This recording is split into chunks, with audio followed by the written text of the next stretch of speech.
Hello and welcome. You're listening to Adventures in the Vale, an RPG discussion podcast. I'm Jake. I'm Ross. Sit back and relax by the fire, for there are tales to be told.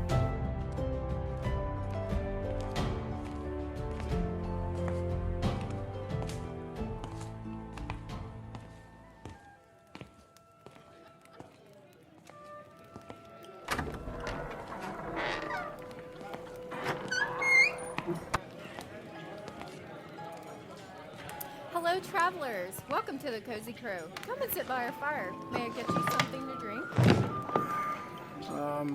Yeah, I'll take an ale. I'll have that right out.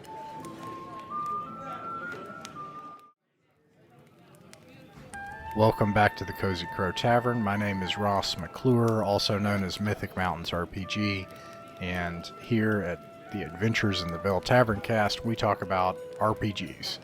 And I'm joined again with my good friend, Jake. Hello. Welcome back, Jake. Yeah, thanks for having me back. Glad to be back. Last time we chatted, we were talking about people coming in. Like, we meet people, especially you're talking to people that maybe they don't have a group right nearby, and maybe they don't have like a game store. Even if they do have a game store, there's not like active groups. I know a lot of people in that situation, and you said yourself that you were in a situation somewhat like that. Maybe part of it was COVID, so you met us online, and now your hobby has mostly moved online, and mine has as well. So let's say that you're in that position, you're going to get involved in the hobby.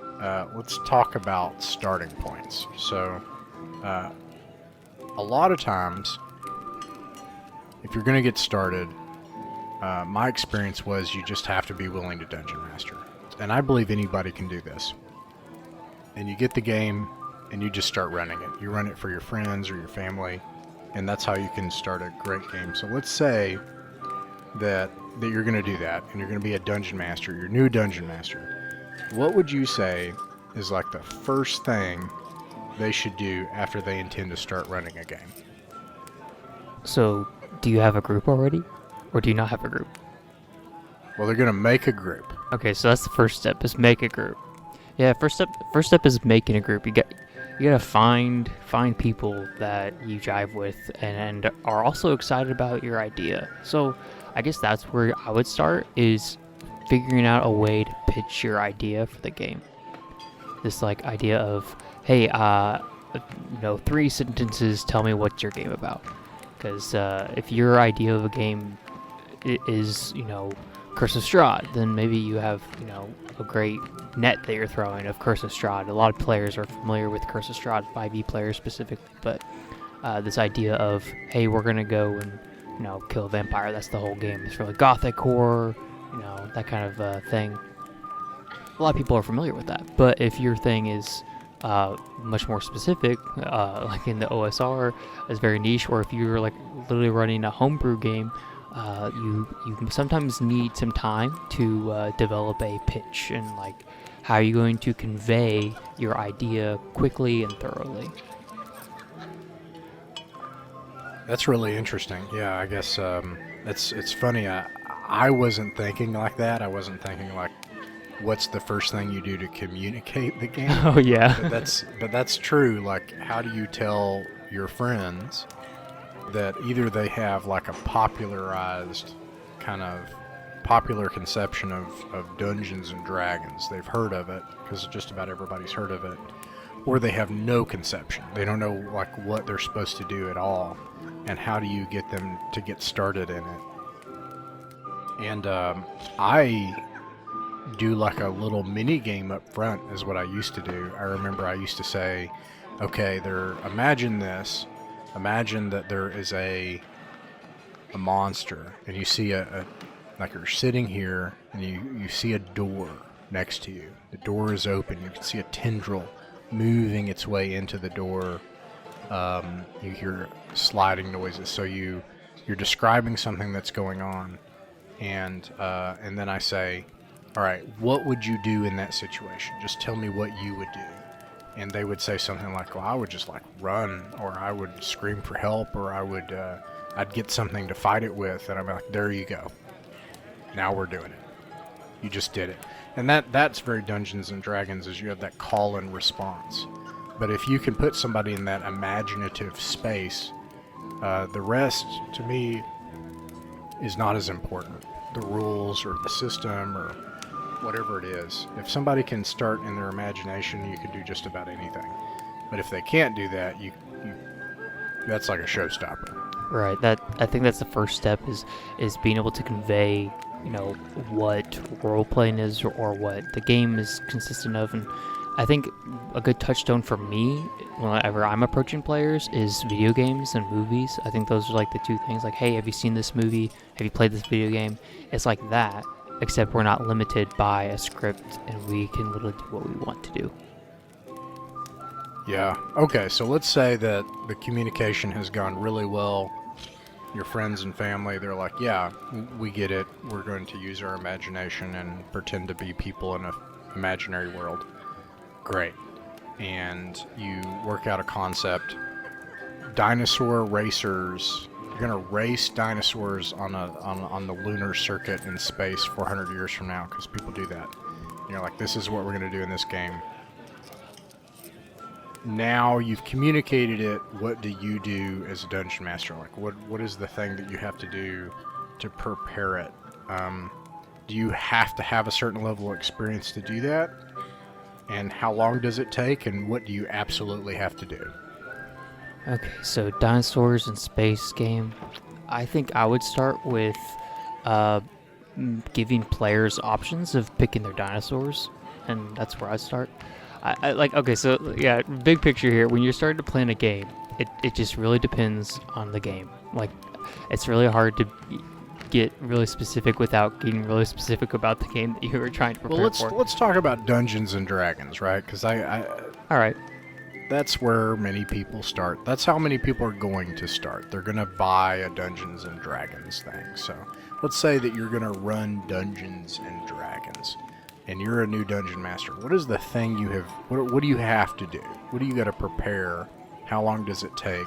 And is it possible to do that if you're brand new? When I started running RPGs, I started by running a campaign. And my campaign is a homebrew sandbox campaign called Mythic Isles. And back then, I would literally prep everything.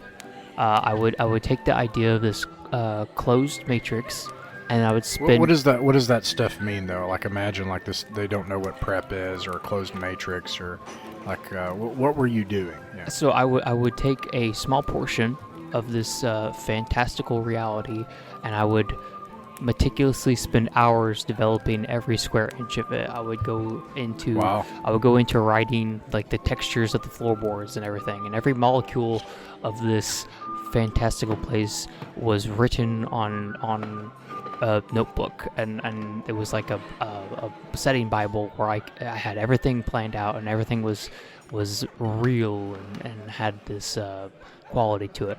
And spent hours doing that, and I probably used 3% of everything that I had written, and I had to develop a lot more on the spot when the game came to be, because turns out the players tend to go south when that's the only direction you haven't planned for.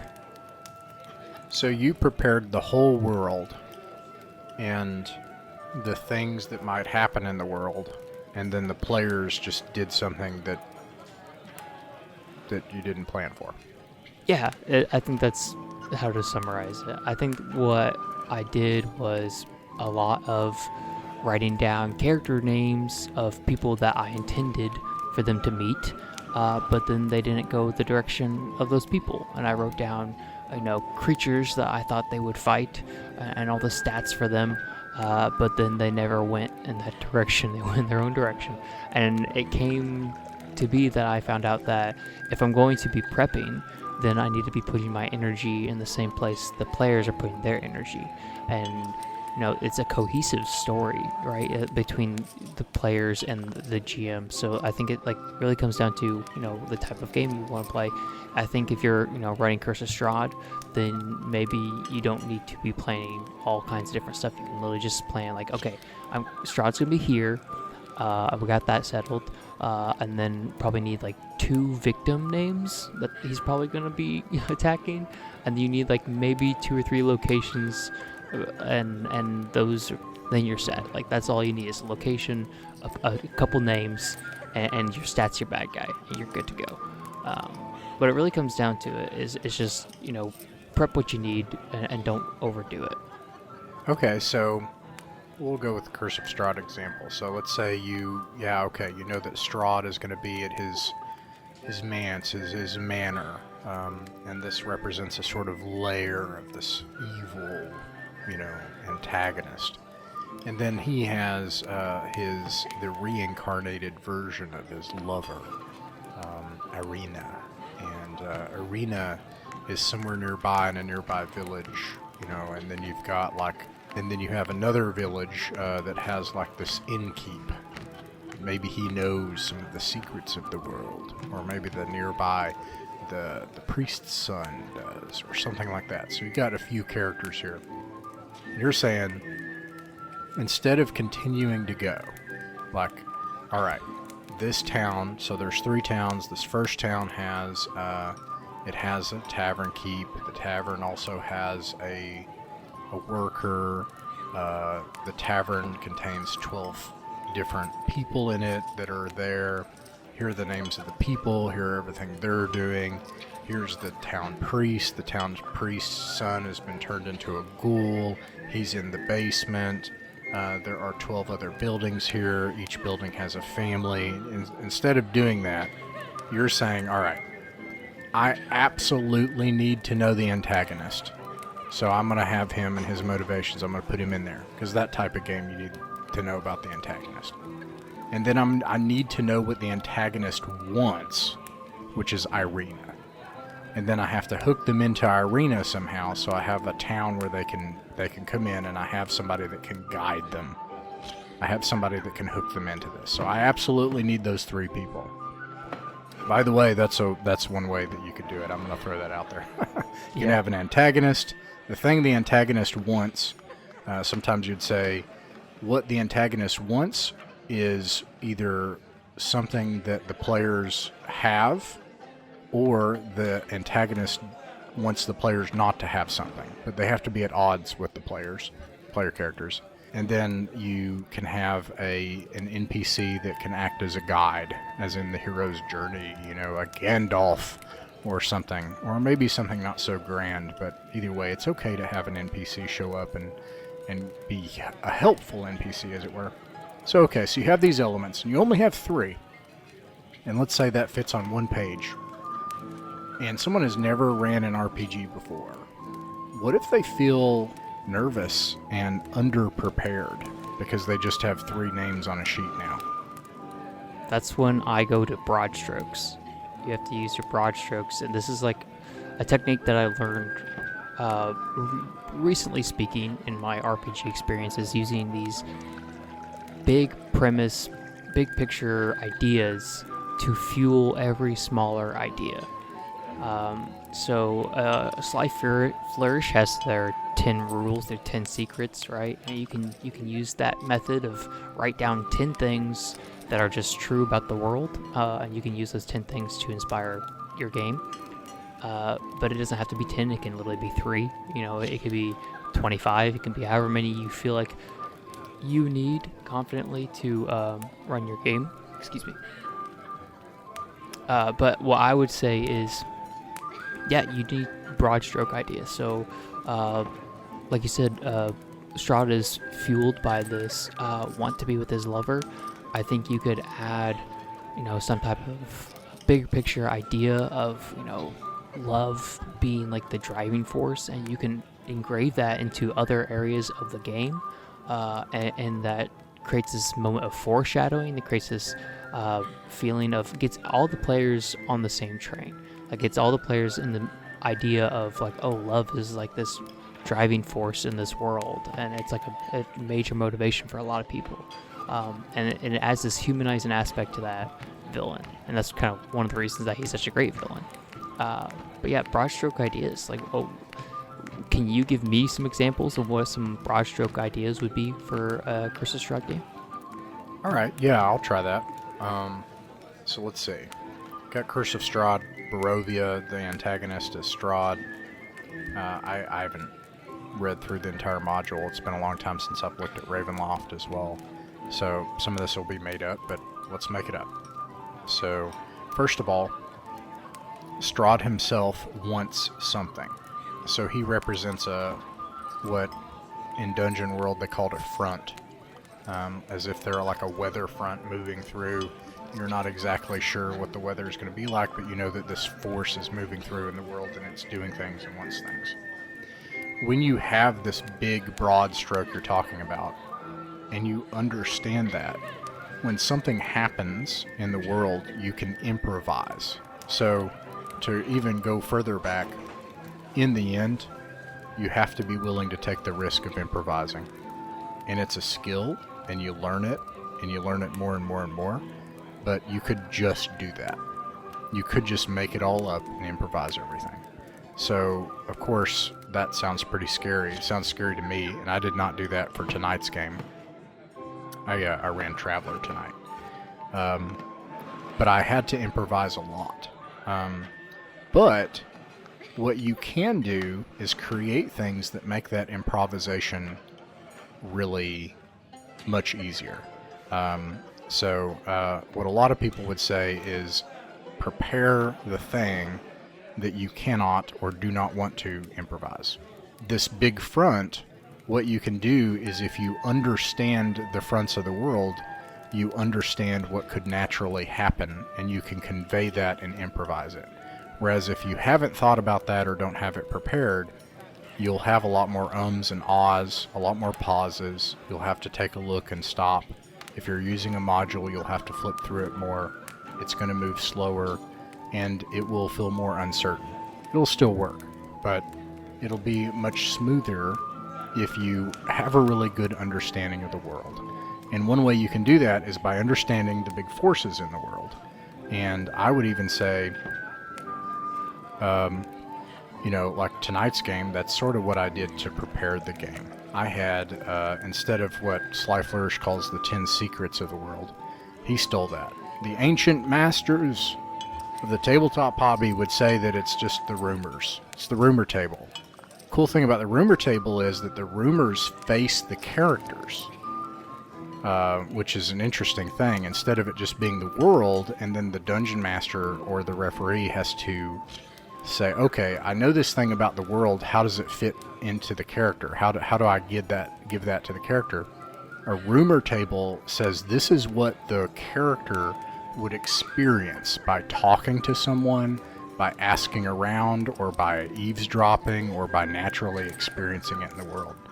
And so I make a list of 6 rumors, and it's best to make rumors that are like dramatic and interesting, that can pull you into the world or give the player characters something that they might want. But it could be something like, there is an ancient lord that sits within the manor at the top of the hill. It is said that sometimes he invites people in for a dinner, but they never leave. So that would be one. That would be player facing. The secret of that would be that Strahd invites guests and toys with their souls to trap them for eternity within his domain of dread. Another rumor would be an ancient weapon of power, of holiness, has been left within a nearby church. Unfortunately, it has fallen to some fell power, and so no one has been able to use it to free the land. And you have like 6 of these things. And if you know that going in, you already know things that drive the world just like you would your own world. Like in your own community, if you know, like, this is going to sound really mundane, but if you were to try to imagine what was happening in your own hometown, and you're like, all right, it's 3 o'clock and you're on your street, you'd be like, oh gosh, 3 o'clock, that's when school lets out. You're not going anywhere on that street. And you would just know that. Yeah. Because you know that about your world. So if you can do that with a fantasy world, you'll just naturally be able to convey and talk about that as well, as if it were real. So 6 secrets, and then I think it's good to have, what you're talking about, these broad strokes are 6 factions, and every faction wants something. They're all doing something. So there's Strahd. There could be a witch hunter or a vampire hunter. Maybe that's a front. Maybe the undead, or perhaps the afflicted beasts of the wilderness, who only seek to devour those who enter and leave the mists. You know, so you just list like 6 of those puppies out. You got 6 secrets or 6 rumors, and then you know, on top of that, if you're doing Dungeons and Dragons, I would do 6 random encounters that are grounded in that. And every so often, because that creates a clock, which is something we could talk about some other time, but you know, every hour or every 2 hours, you roll a d6, and on a 1, something happens.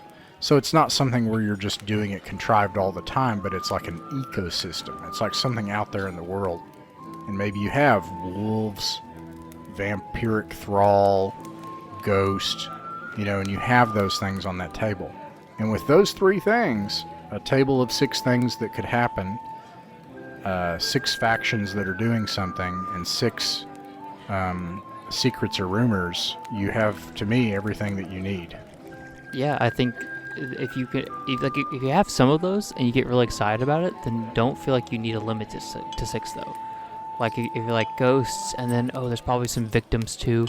Oh, what if the victims are still in love with Strahd? And then that reinforces my love theme that I wanted to do.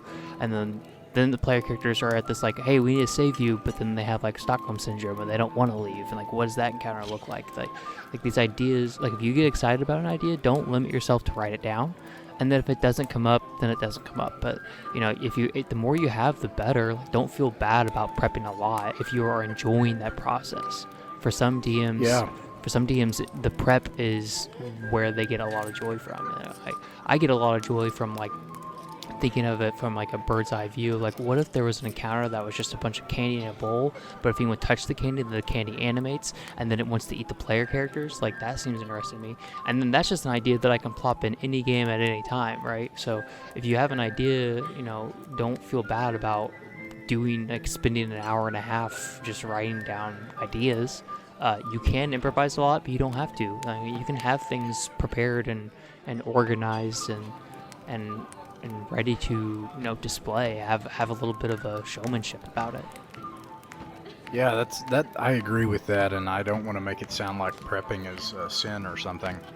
Rather, I have kind of 2 thoughts on that. One is one of my favorite bloggers and designers. His name's Travis Miller. He also goes by the Grumpy Wizard, and he describes a way of thinking about preparation that I really like, and that is that preparation works like a grilled cheese sandwich. You can add herbs, you can have a 3 cheese blend, you can have all kinds of fancy things that you add to your grilled cheese sandwich. You can garnish it with all kinds of stuff, but in the end, you need bread and butter and cheese.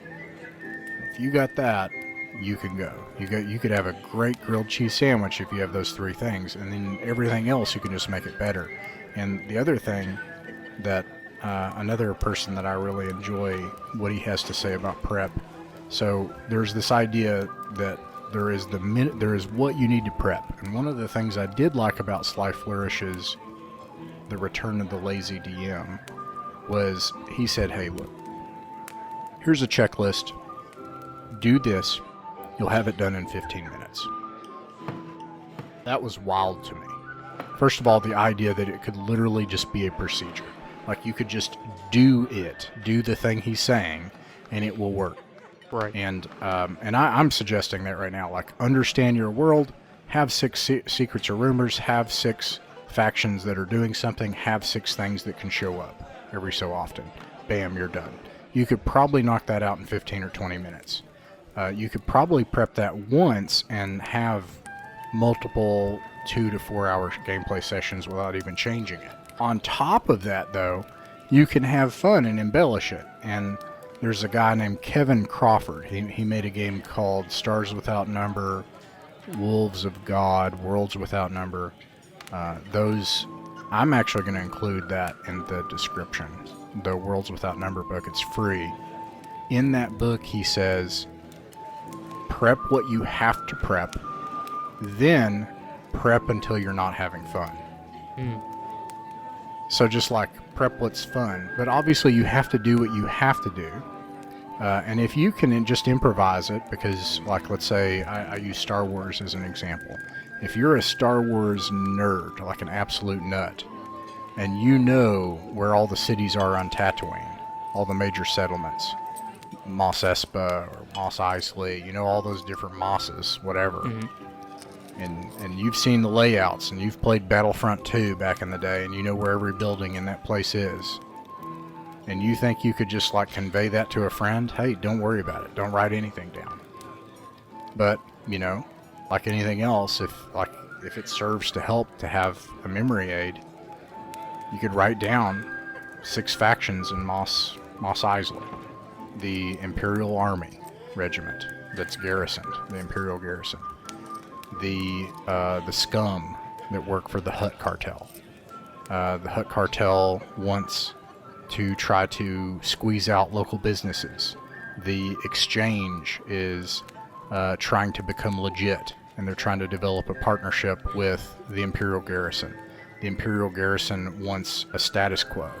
You know, and you do that for 6 factions, and you understand that. You don't have to have every detail.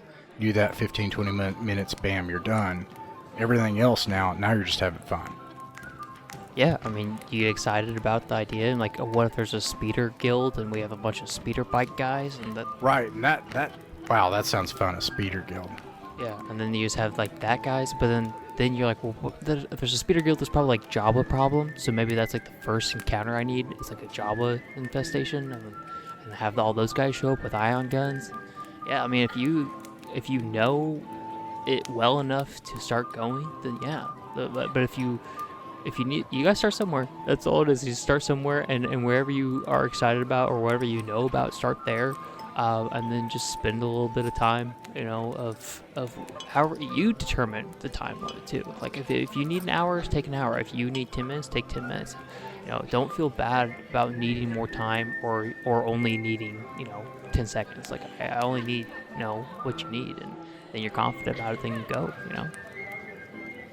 All right, so you've been prepping these games for a while. You said when you first prepped a game, you prepped the entire campaign world. You created sort of a Bible, and you found that Bible was not used very much. And I did that just like a year and a half ago. I did exactly that. After years, I still created like a setting Bible. You know, it's funny. Every time I create a setting Bible, it doesn't get used. And every time I'm like, I'm not really sure. And then I go in, like this deep lore evolves out of it. I'm not saying that's how to do it or not how to do it. I don't know what that is. But anyways, what are some things now that, so after all of these years of having done this, what are some things that you would say, like, here are some good tools? Like, this is a good thing to do. And then what are some misconceptions about preparing a game after you decide to get started, being a referee or a dungeon master or a game master? So, man, good tools. I think name generators and just having names is very useful. For me, in the way that I run things, I can instantly think of an NPC and like what they're doing here and what they want and all that stuff, and then I'm like, well, what's their name? And then I come up with some Diddley, and like, oh, this is Diddley, and then the next character, oh, this is Daddley, his brother, and I have a problem with names, so I think name generators and having a list of names is very useful. But, I mean, what are some tools that you use? First of all, I want to applaud that one. Man, that's tough for me. I always have a name generator up. You could either have a table of names or a name generator, but I just can't do that. But tables of things are great. And different games have like just lists of tables. I have tools and games that just like I interviewed Jim Park, and we had mentioned Any Planet is Earth, and it's just like a list of like 3 pages of tables. Like, here's a table that's just like a 6x6, roll 2d6s to get a conspiracy, a name of a starship, the planet's name, the planet's atmosphere, what the corporation does, the evil corporation on the planet, what trade good gets trafficked through this area. Like, I mean, imagine just like stuff like that. And then when it's genre focused, so I'll name drop any planet as Earth for that because of the list of tables. And there are other games that are just like lists of tables of cool stuff, like Maze Rats, and Knave, and Black Hack, and Shadow Dark, and they just have big lists of tables. Like Shadow Dark is like you could hypothetically, if you have about 5 minutes, like say, well, there's a settlement over there, and you don't even have it generated yet. And in about 5 minutes, you can have a full settlement with a marketplace, a guy that works at the marketplace, and D4 by D4 interesting customers at the marketplace. Right. And man, that's really handy and like the name of the tavern and the food that the tavern is selling and how much it costs and the rival event. So having that stuff that is a tool set, tables. Yeah. So I just took your idea and I'll just expand that. Like tables are just great. Yeah, and I think some games are the tables. Like you said, I think Shadow Dark is a good example of like this game is best shown through the tables. Another good example, one of my personal favorites, is actually the Mythic GM emulator. This tool, that one's great. This tool that's designed for solo play is actually fantastic for improvising anything. The amount of context you can add to that is just outstanding. These two D100 tables can just give you everything you need in any circumstance. I think random number generators besides dice can also be fun. I think if you have a deck of playing cards or tarot cards, I think those can be fun oracles to use. So yeah, I think an oracle is a good tool. What's an oracle? Can you explain what an oracle is? I don't know if I can without getting too pedantic. Yeah, because I think I know what you're saying. I think an oracle is just like some kind of mechanism that tells you what's going on, like a magic 8-ball. Like a magic 8-ball, you shake it and it'll be like, well, I don't know about that, or yeah, keep on going, or whatever, you know. And I don't know. Positive reinforcement or negative. Clearly a connoisseur of magic 8-balls here. Like I just recently used one, obviously. Right. Yeah. But no. Yeah. So I think anytime you need more input, you can use an oracle to help you along or help you change your mind. Because if you have a good idea that this prison cell is locked, but you have this thought in your mind like, what if the prison cell is not locked? And you roll a die or you read an article and it tells you, oh yeah, it's not locked, then you're like, why is it not locked? And immediately your brain can start racing of, why is this the way it is? And it makes this mystery that you get to follow along with the player characters. Yeah.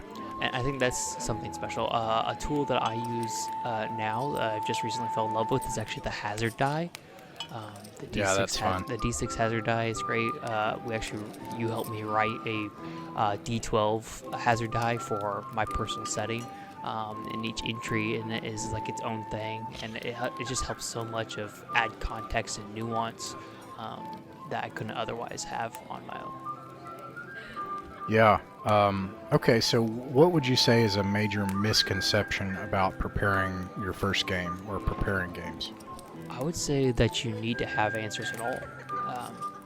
Yeah. Because you don't need to know how it's going to play out. You don't need to know, the AC of every monster.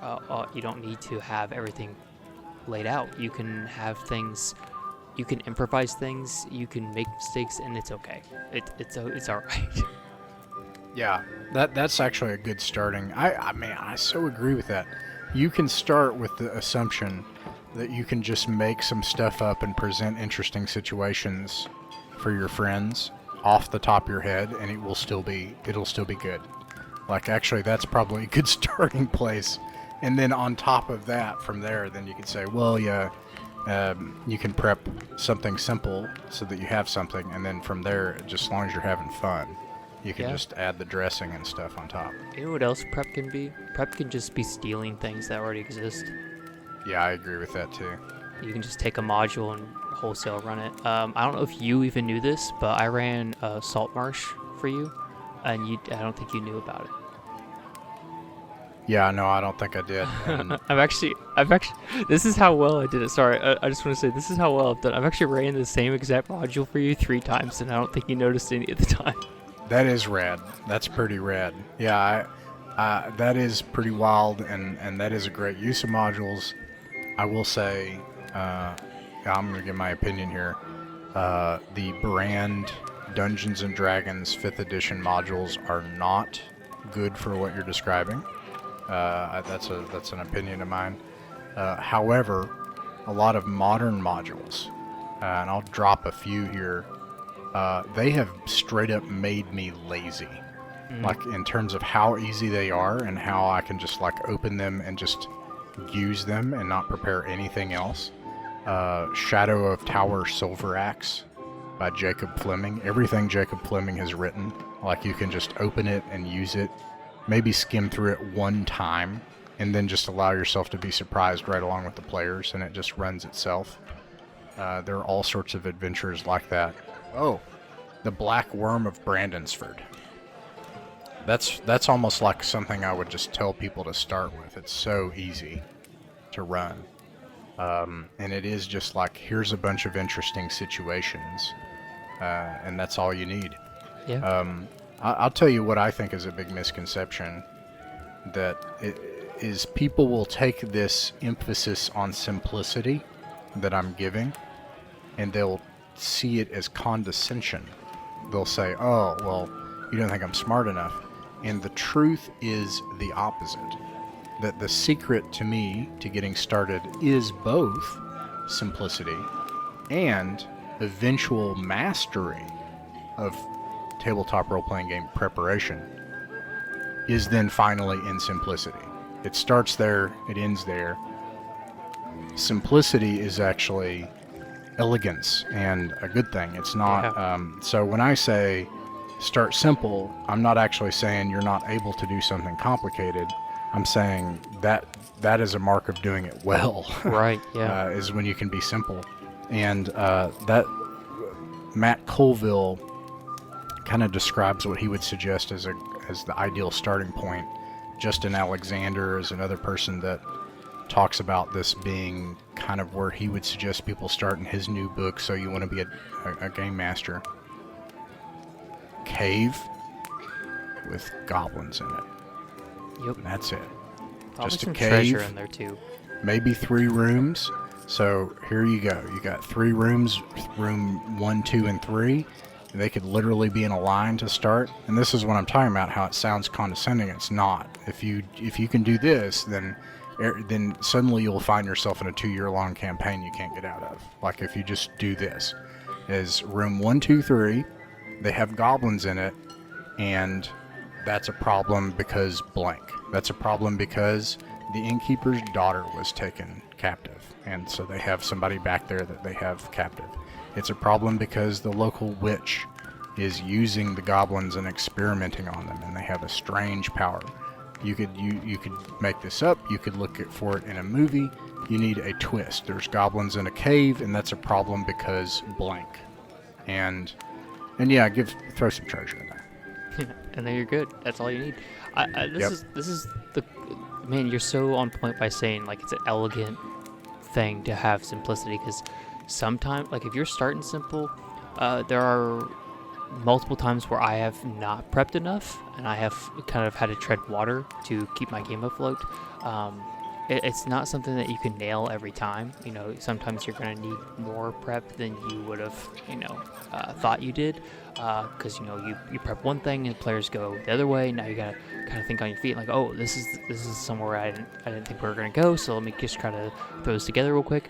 And having the elegance of knowing what tables you need, what oracle you need, what tool to pick up and use, that comes with experience, and knowing when you can just make it up and when you need help is a good place to recognize like that. I think that's like where I would start, is if you are a new DM, GM, referee, whatever, and you are starting to run a couple games. Recognizing where you need help and where you don't is how you can improve your prepping and make it more efficient in the future.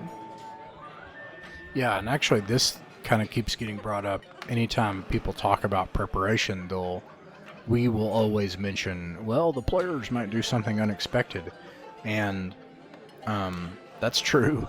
Actually, that's a good thing. That's actually the engine that makes the whole thing work, obviously. But it's also okay, like, so we're talking about people that they've never done this ever, right? It's okay to actually say, to give a premise, to like hand a premise to them and say, you're here to rescue this child. You're here to get treasure. Especially if you're doing an old school Renaissance game, which I think many of those are the easiest way to start Dungeons and Dragons. It is good to actually say, listen, you get experience points and you win this game by finding treasure and making it out alive. On that premise alone, a dungeon full of interesting situations, treasure, and a random encounter table, suddenly you have everything you need and almost need to prep nothing. And just the gameplay procedures. But that premise could be something else too. So like we're doing a one-shot right now of White Star RPG, which is a science fiction RPG, and it's linear. It's they're going to a planet and there's a evil sword that they have to get. So I just told them, and that I think that's like an unspoken thing. Just because this is a one-shot, I was just like, you are here because you're like in this big intergalactic war and you're trying to deny this evil empire this dark weapon, and you know where it is, and you're going to go there and you're going to try to get this dark weapon.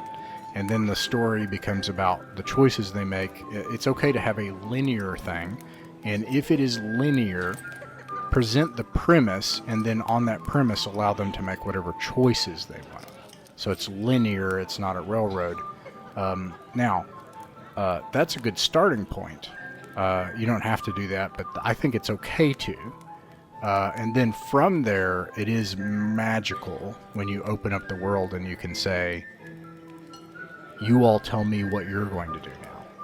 Like right. That's a really magical thing to do, but it's okay to start with a premise and say, you're here to kill this bad guy. You're here to save this person. You're here to get this treasure or whatever. Yeah, we're here to race dinosaurs in space. Yeah, like if you have your premise, then yeah, you can really begin to understand like what's necessary to prep, what's not necessary to prep, and where the players can make that preparation for you, like where the players can decide the narrative.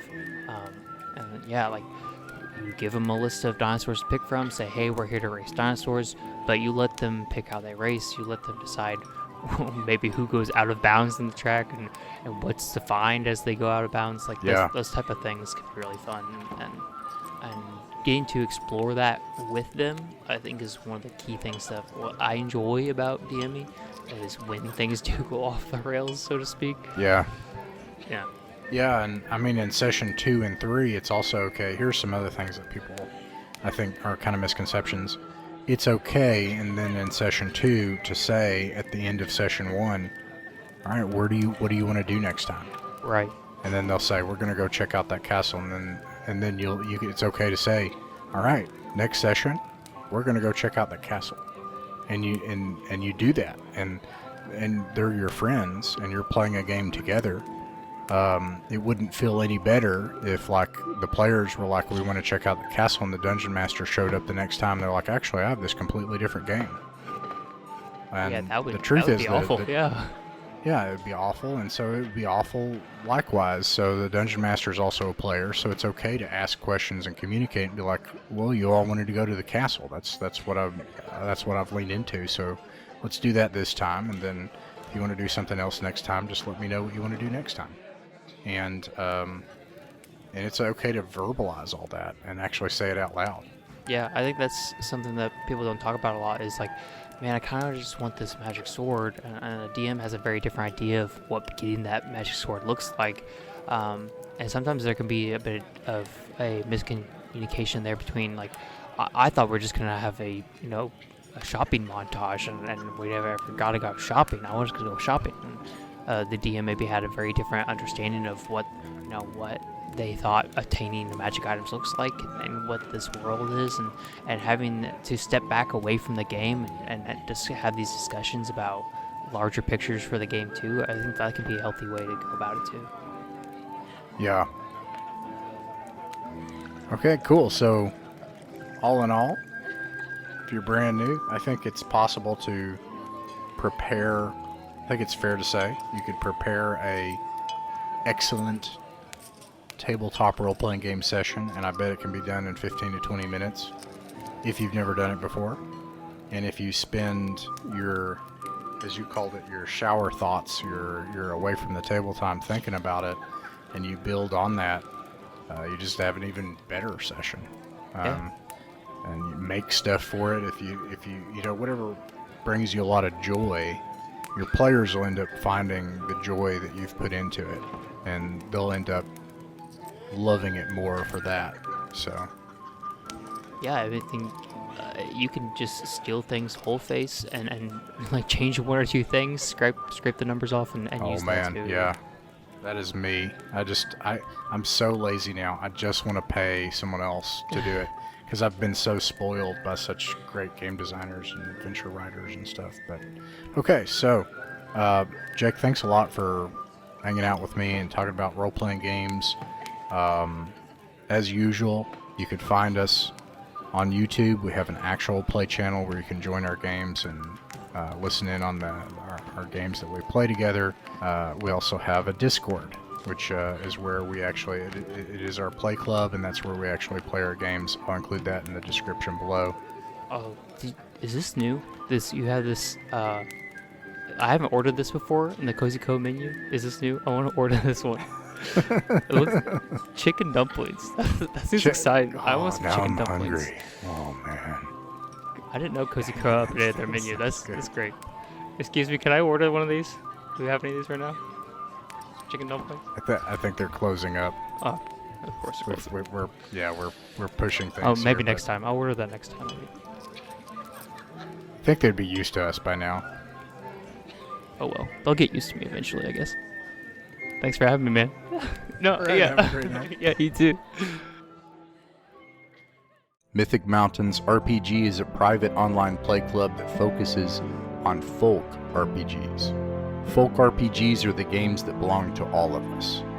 They're what actually happens at a table between friends. It's their voice that has the authority on what is fun and what works for them. Weekly, we upload our games to allow others to sit in with us. The channel isn't monetized. We don't own the artwork, music, software, or games shown in these actual plays, and you can find links to their authors in the description. Like, subscribe, and share if you wish, or don't. Just like games in person, you're welcome to pull up a chair, sit in, and watch some of our games. No performances, no fancy equipment, just regular people playing folk pencil and paper role-playing games and having a good time. We hope these games will prove a source of enjoyment to anyone just wanting to listen in, anyone looking for examples of how actual groups run and play folk RPGs, and most importantly, if you haven't found your group yet, you're welcome here at ours.